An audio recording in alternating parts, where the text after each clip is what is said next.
Hola, ¿qué tal? ¿Cómo están? Sean bienvenidos nuevamente a mi canal. En este caso seguimos con el libro La Vía para el Futuro de la Humanidad del autor francés Edgar Morin.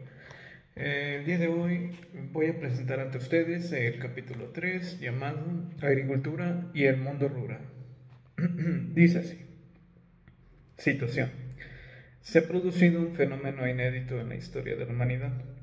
El extraordinario desarrollo en la producción, la productividad, la irrigación en la agricultura ha discurrido paralelo a la dependencia alimentaria creciente de millones de seres humanos, de 3.300 millones de personas subalimentadas, cerca cerca de 900 millones son rurales. La FAO cuenta 1.000 millones de personas que pasan hambre en 2009, 15 millones de los cuales se encuentran en los llamados países desarrollados, el resto en los demás. Un ser humano de cada 6 pasa siempre hambre o está malnutrido. Además, en regiones de alta productividad agrícola, pero dedicadas a la exportación como Egipto o Nigeria, han reaparecido las hambrunas. Matthew Calame observa que el miedo al hambre ha vuelto.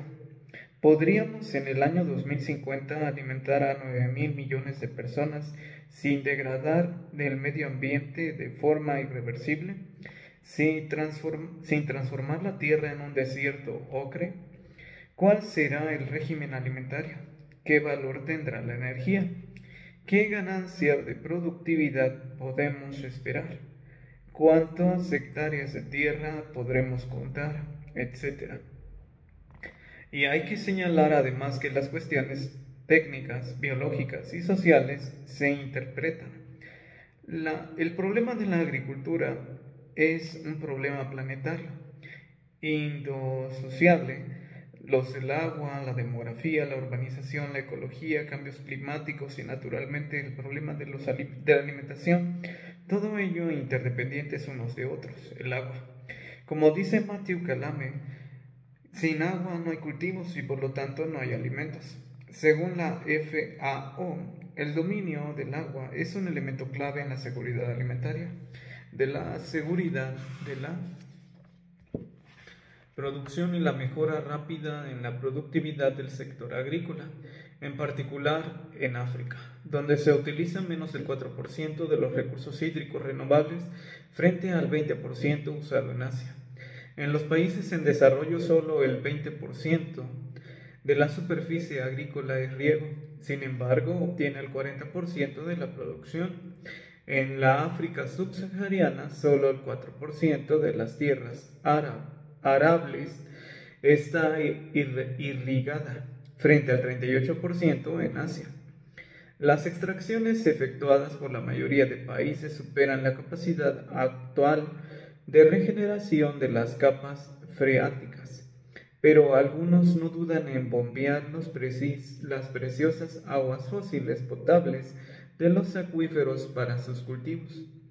La demografía, la revolución verde, primera forma de racionalización de la agricultura para alimentar su rendimiento. Respondió el crecimiento demográfico mundial de la segunda mitad del siglo XX. Desde entonces, como veremos, la agricultura industrializada plantea más problemas de los que resuelve. El problema demográfico se vuelve a perfilar. La prolongación de las curvas de crecimiento demográfico hace augurar 9.000 millones de seres humanos en el año 2050. Es así necesario prever un aumento en los recursos de subsistencia. Pero este aumento no puede hacerse según los métodos de revolución verde, ni siquiera perfeccionándolos, sobre todo con organismos genéticamente modificados. Más adelante indicaremos las posibles respuestas a este problema, especialmente multiplicando las producciones de subsistencia local, las técnicas de fertilizantes sanos, biochar, riego por goteo, la acuicultura, etc., pero también mediante una reforma de alimentación cárnica de países ricos. La urbanización. La urbanización creciente disminuye la población campesina e incrementa la población dependiente en materia de alimentación. reduce las zonas alimentarias. Además, como consecuencia de la necesidad urbana de vehículos, el desarrollo de los cultivos para biocarburantes acelera en disminución, de ahí el aumento de los precios, el recrudecimiento de la malnutrición en las poblaciones pobres y la aparición de hambrunas en muchas regiones. La crisis de agricultura y la ganadería industrializada. El modelo agrícola de la década de 1960, que permitió negociar con bastante eficacia el paso de 3 a 6 mil millones de individuos en el mundo, está agotado. Fabrice Dreyfus, director del Instituto de las Regiones Cálidas de Montpellier y miembro de la IAA-ASTD, llega a la siguiente conclusión: ahora es evidente que ya no podemos seguir en esta vía. Incluso los acérrimos partidarios de la agricultura intensiva, como Estados Unidos o Australia, empiezan a aceptar tímidamente la idea del cambio. Espoleada por las necesidades y el afán de lucro capitalista, la tendencia dominante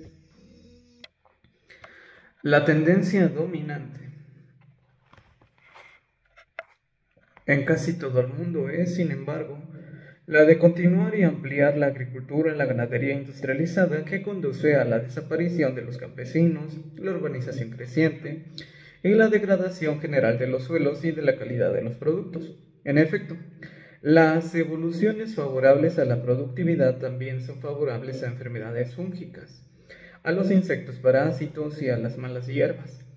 Escribe Jean-Marc Maynard, agrónomo de la INRA.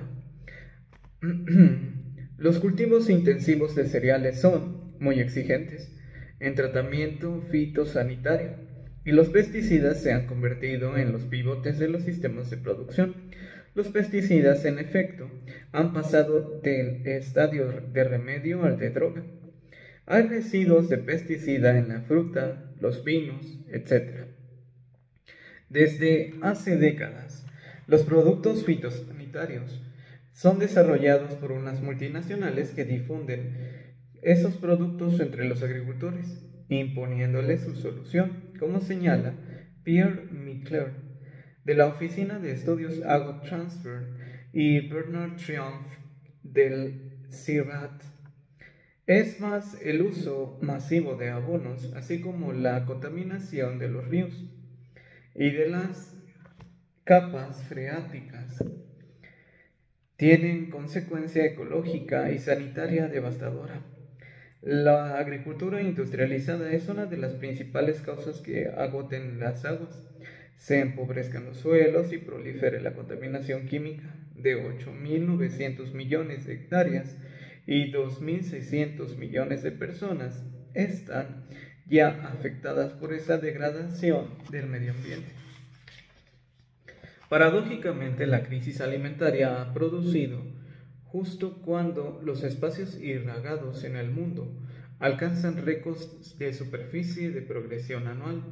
Actualmente hay unos 90 millones de hectáreas irrigadas en todo el mundo, y la agricultura de riego, que sume entre el 70 y 80% del agua dulce disponible, solo en Egipto, los últimos 50 años han visto la creación de unos 2 millones de hectáreas de perímetros irrigados gracias a la construcción de la presa de Asuán.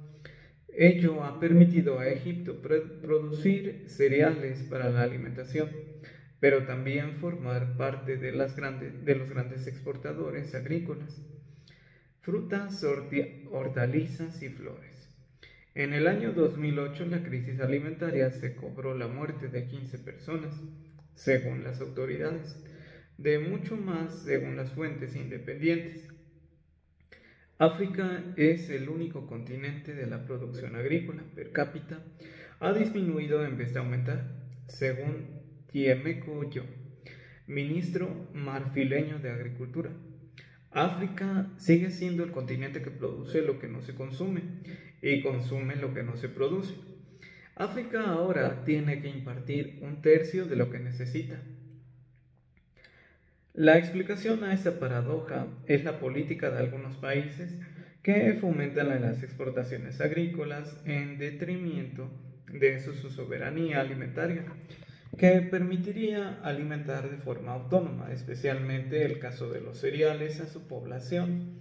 El trigo barato originario de Estados Unidos que subvenciona a su producción de cereales, Francia, Estados Unidos, y que reemplaza al mijo, al sorgo y la mandioca. Elimina las producciones autóctonas. Sobre el terreno, esa política implica la eliminación de los recursos de los pequeños campesinos que practican una agricultura de subsistencia en beneficio de las agroinversiones, que prefieren trabajar prioritariamente para el mercado internacional con el apoyo material de gobiernos ávidos de divisas extranjeras. Más allá de la crisis alimentaria del año 2008, que ha agraviado a la dependencia alimentaria de los países del sur y de sus comunidades locales, la industrialización agrícola desenfrenada provoca la degradación acelerada de la tierra y del agua, y un rápido empobrecimiento de la biodiversidad.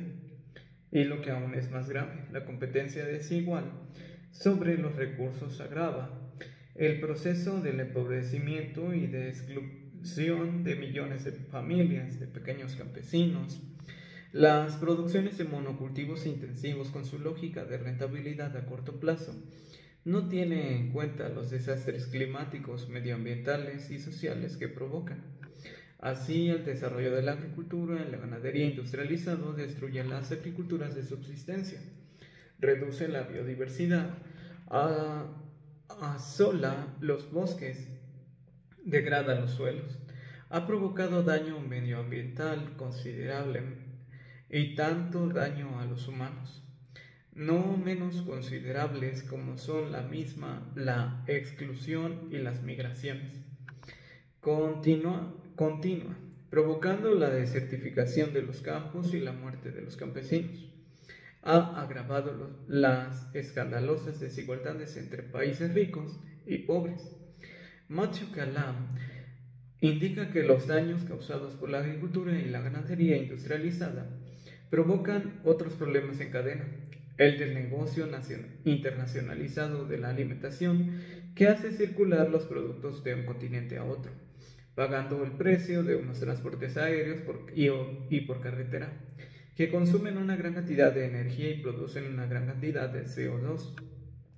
El de una economía planetarizada, guiada únicamente por el lucro, en el cual enriquecimientos producen nuevos empobrecimientos y nueva proletarización, en las cuales los avances técnicos y económicos provocan nuevas regiones morales y psíquicas, en la cual perdemos la calidad de lo que ganamos en cantidad, en la cual la racionalidad económica parcial provoca una irracionalidad económica global.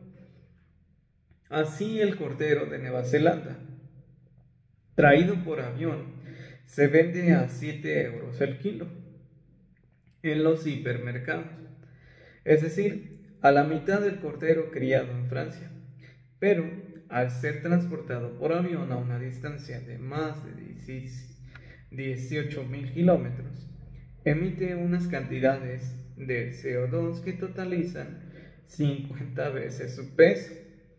A ello se añade el neocolonialismo agrario. Desde el año 2008, empresas del norte han comprado masivamente tierras en el hemisferio sur para satisfacer un consumo externo.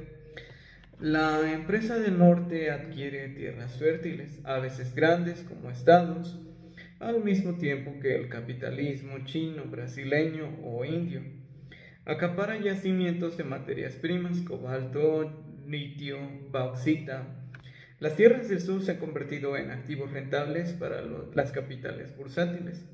En un año, decenas de millones de hectáreas, que representan porcentajes a veces elevados de las superficies arables de los países afectados, pasan a ser controlados por algunos grandes grupos.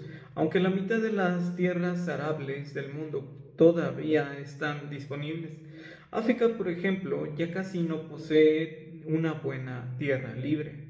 Entre esos inversores privados, varios países del norte, Alemania, Suecia, consideran interesante comprar bienes raíces a bajo precio o tomarlos en arriendo enfiteutíco por €1 al año durante 99 años, exentos de impuestos sobre el suelo, con una mano de obra local de bajo costo y una desviación fiscal parcial o total sobre las actividades y los bienes de la empresa. Generalmente son tierras aptas para la producción de agrocarburantes. Otros países inversores asocian el crecimiento de sus inversiones capitalistas a la protección de la seguridad alimentaria de su propia población, pues no disponen de tierras ni de calidad de agua, ni de recursos energéticos propios de cantidad suficiente. Arabia Saudita, Corea, Libia, China, países del Golfo, Emiratos Árabes Unidos, Malasia, India, Japón. Salvo excepciones como Nigeria.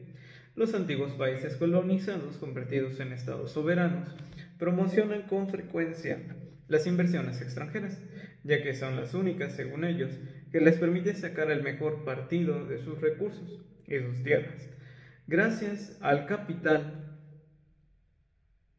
extranjero y a la supuesta superioridad de su producción tecnológica respecto a la producción familiar o campesina. Dichos estados receptores de inversión ceden a unos bienes preciosos como la tierra y unas ganancias a largo plazo a cambio de unas ventajas financieras a muy corto plazo. La FAO, el Banco Mundial, sobre todo vía campesina, contradice esa tesis que no tiene en cuenta para valorar las tierras de los conocimientos ancestrales, climatológicos y ecológicos que los campesinos han acumulado.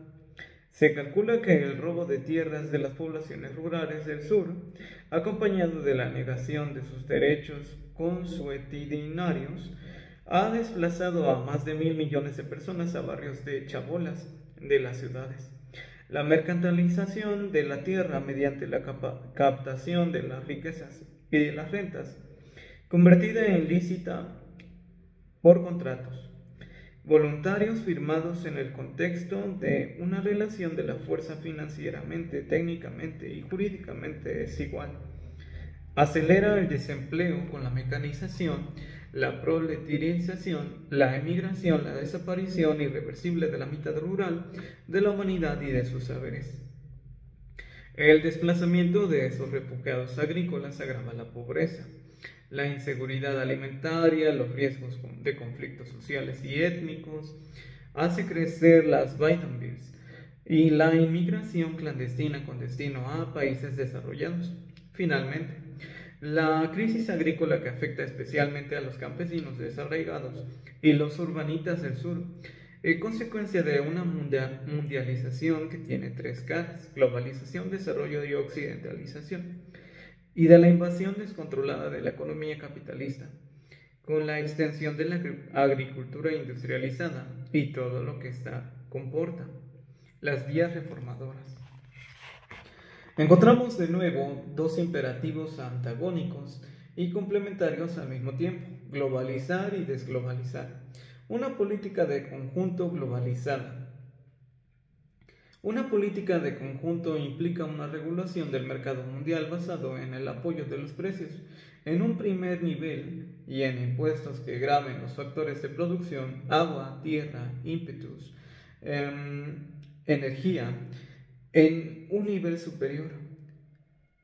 Los impuestos permitirán financiar la producción.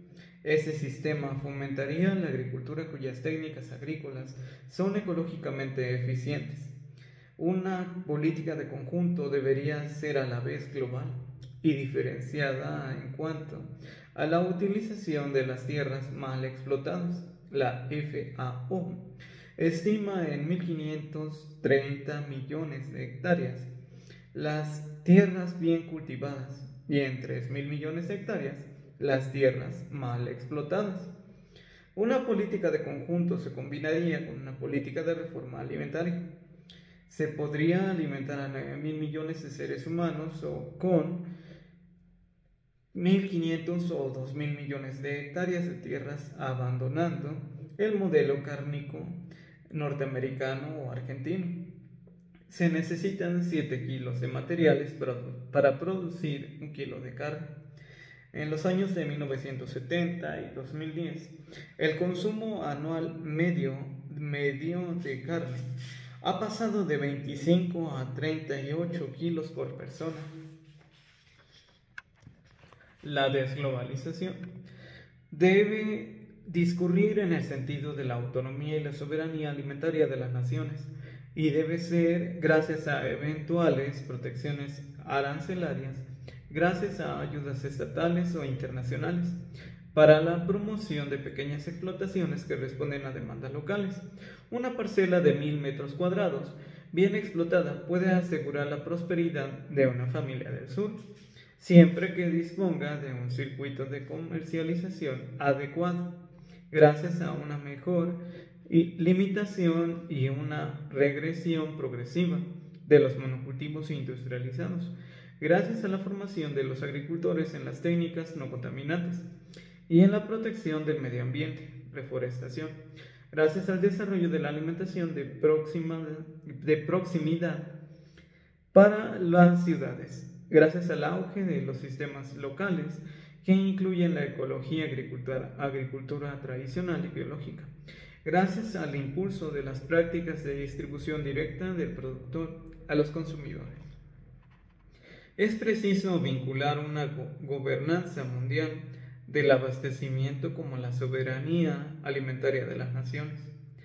Debería crearse una instancia planetaria encargada de la gobernanza mundial del abastecimiento que hoy asume ni la Organización de las Naciones Unidas para la Agricultura, la Alimentación, ni la Organización Mundial del Comercio. Los estados del sur, sobre todo los africanos, deberían poder ejercer la política agrícola sin sacrificar a sus pequeños productores, combinando la producción de subsistencia para la población con la producción destinada a la exportación. La mejor solución parece ser una sinergia entre capitales extranjeros y locales, medios técnicos, cultivos agroforestales, agroecológicos y conocimientos campesinos ligados a los saberes ancestrales. Las inversiones recibidas por los gobiernos anfitriones podrían ser una buena oportunidad de la perspectiva de una verdadera política agrícola, de desarrollo de infraestructura de producción, transformación y comercialización, que, de esta forma, generaría rentas y empleos. Hay que conjugar la política mundial del conjunto y las políticas diferenciadas según los lugares. Debemos analizar los cambios climáticos desde el punto de vista de la globalización, consecuencias demográficas, sociales y políticas. Y desde el punto de vista de la regionalización. Sequía aquí, exceso de precipitaciones allá. Es vital plantear un amplio programa, a la vez planetario y local, de economía del agua. Por último, la salvaguarda de los cultivos de proximidad puede y debe fomentarse a través de las asociaciones planetarias de preservación y solidaridad entre los modos de ganadería y cultivos autóctonos, como Tierra Madre, 1.600 comunidades de alimentación tradicional establecidas en todos los continentes, 5.000 campesinos, ganaderos, productores en 50 países, 400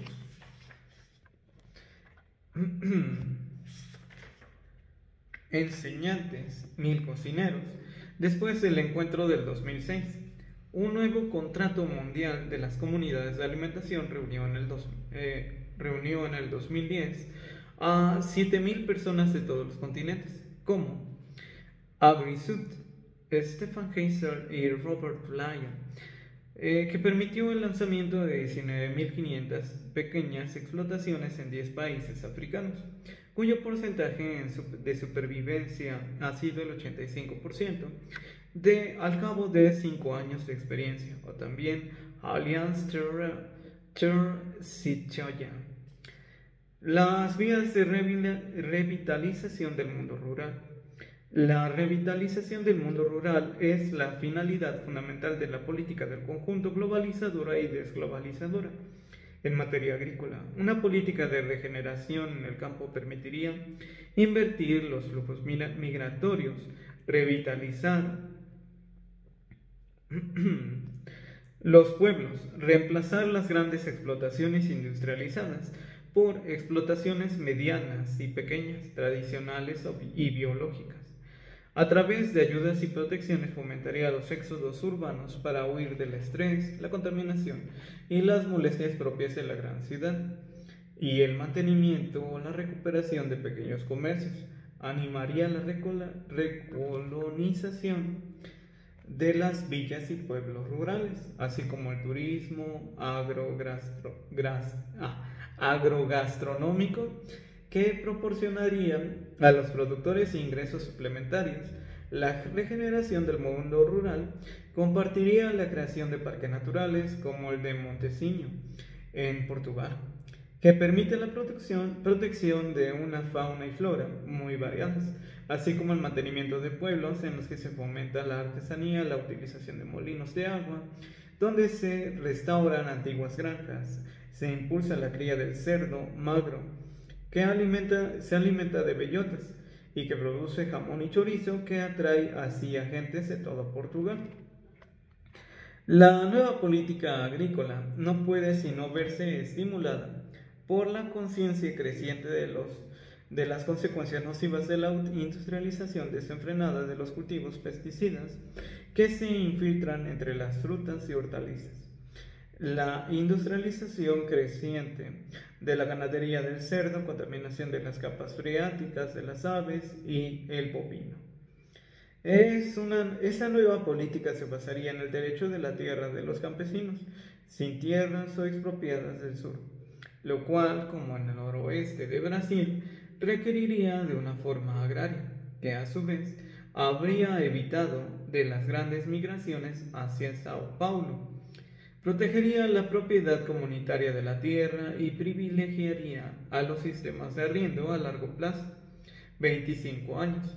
Para las explotaciones privadas legalizaría los derechos existentes sobre bienes raíces, sobre todo los de las comunidades campesinas y de pequeños granjeros, por ejemplo en África.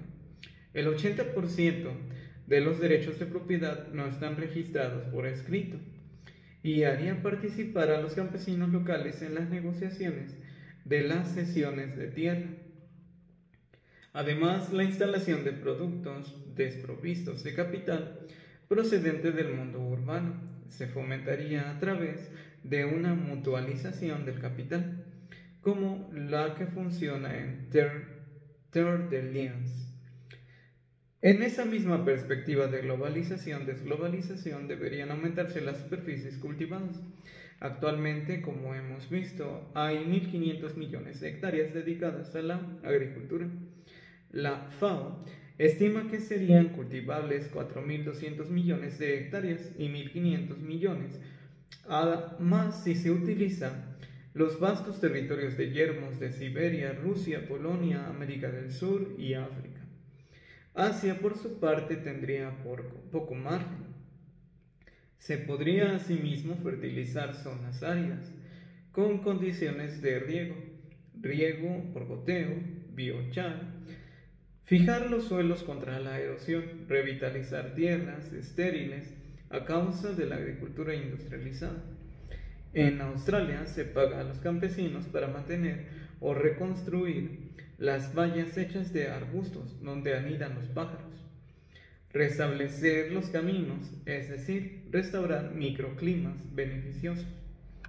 La reducción progresiva en el uso de pesticidas sería paralela a la disminución progresiva de la agricultura industrializada, en beneficio de la agricultura tradicional y biológica. También sería necesario reducir más tarde.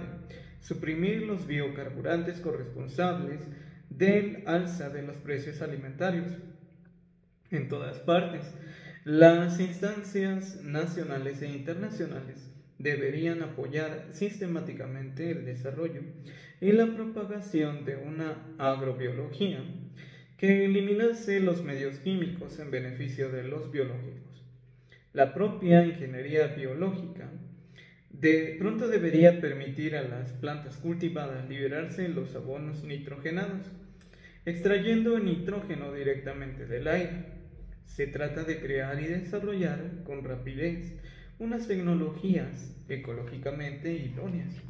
60 metros cuadrados de biocar, por ejemplo, pueden producir anualmente más de 1 tonelada de vegetales, es decir, el alimento para una familia de 10 personas, más algunas ventas en el mercado local. Dicha producción, mediante un ciclo de 45 días, independiente de las estaciones, permite una importante reducción del 80% del consumo de agua.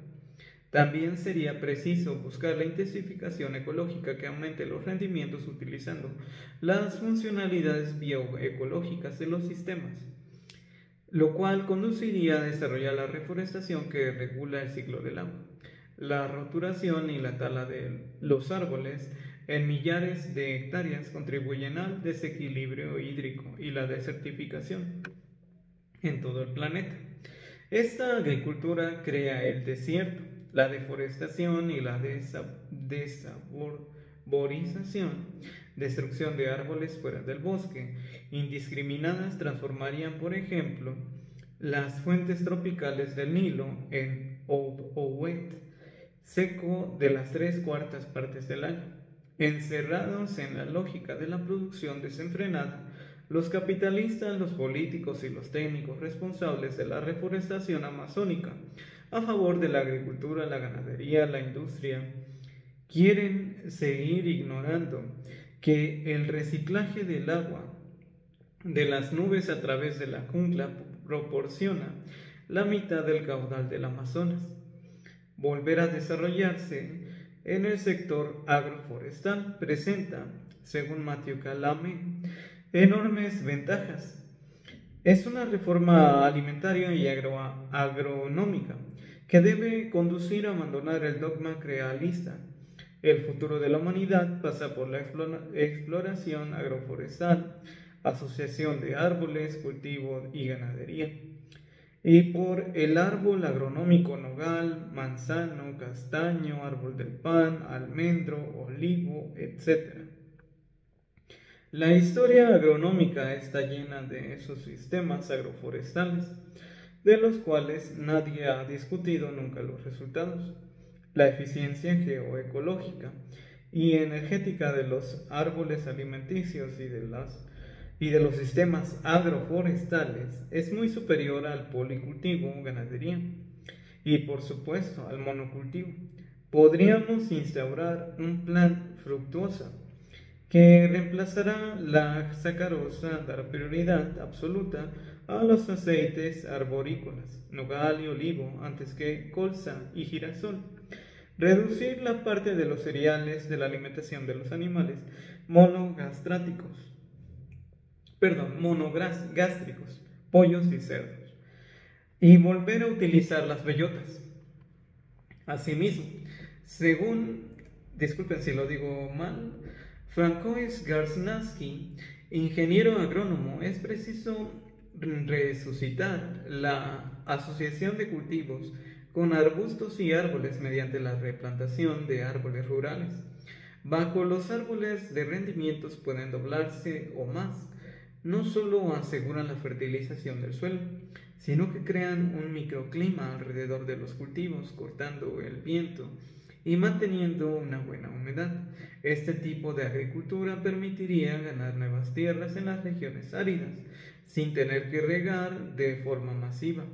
Hay agrónomos que todavía desconocen el papel saludable del árbol aislado que controla los flujos del agua, del aire y de los elementos químicos del suelo, que dispone de un poder depurador sobre el agua y el aire, que conserva la fertilidad, porque el bosque no tiene ningún papel agro-medioambiental, más allá de unos 100 metros de su linde. Desde 2000 demuestró este papel del árbol hasta una distancia igual a unas 10 veces la altura, aproximadamente 100 metros por una altura de 10 metros. Plantar cortavientos de 10 metros de altura y distantes unos 200 metros multiplica por 2 o por 3 las cosechas en unos 20 años. Garcensky.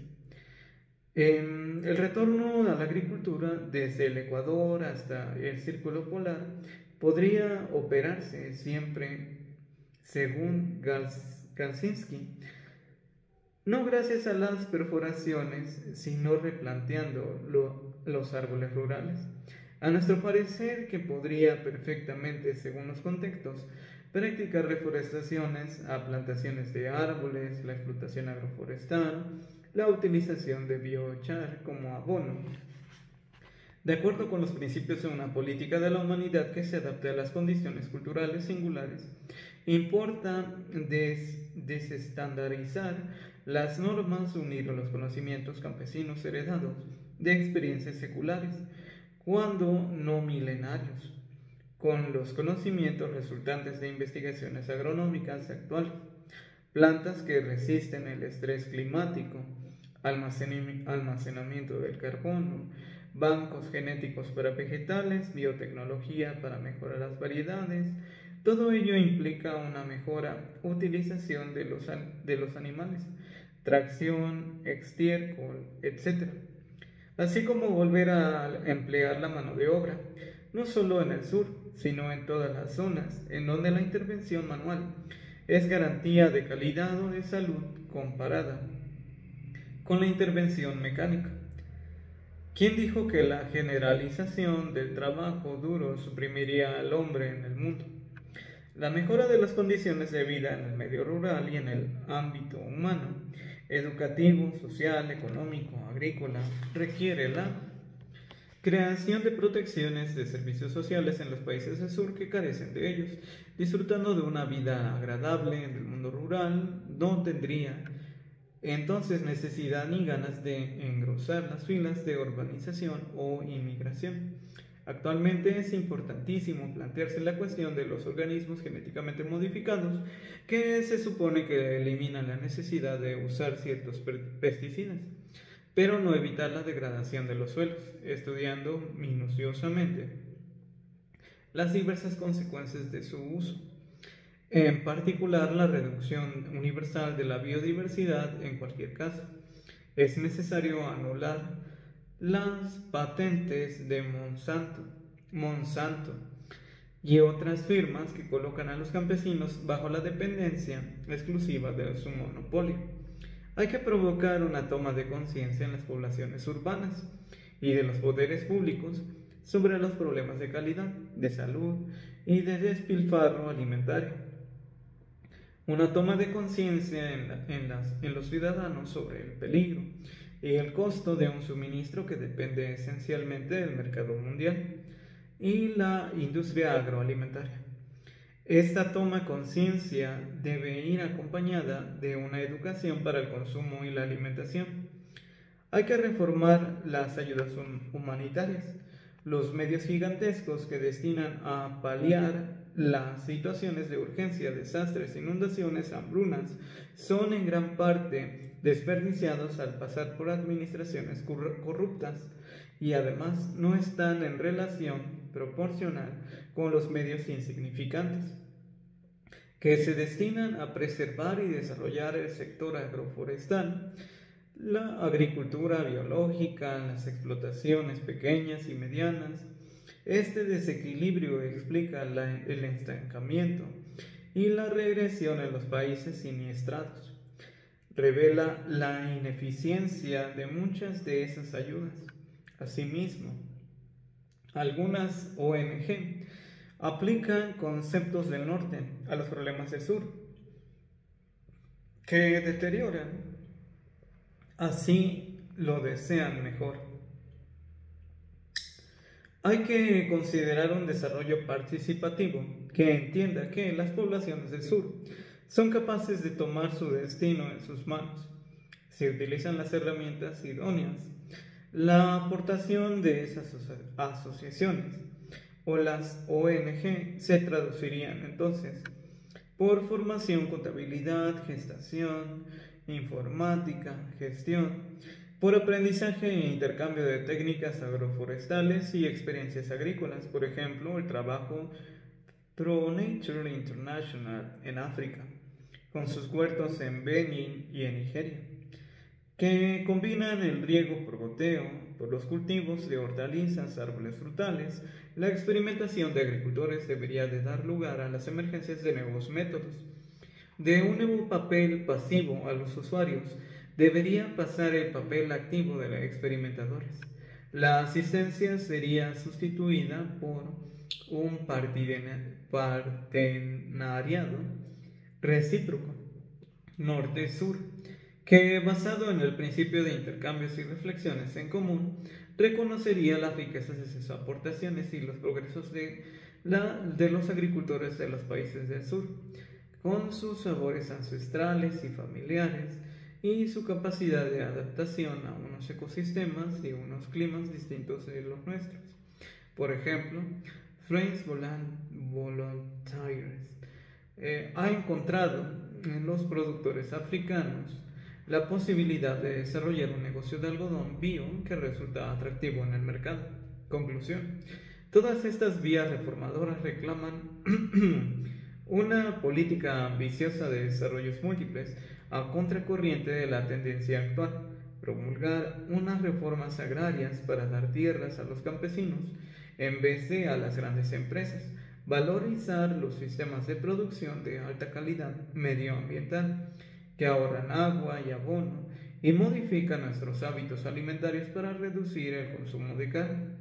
Es posible reinventar una agricultura que garantice la calidad del agua, preserve la ecología, combata la erosión y alimente el planeta en cantidad y calidad a la vez.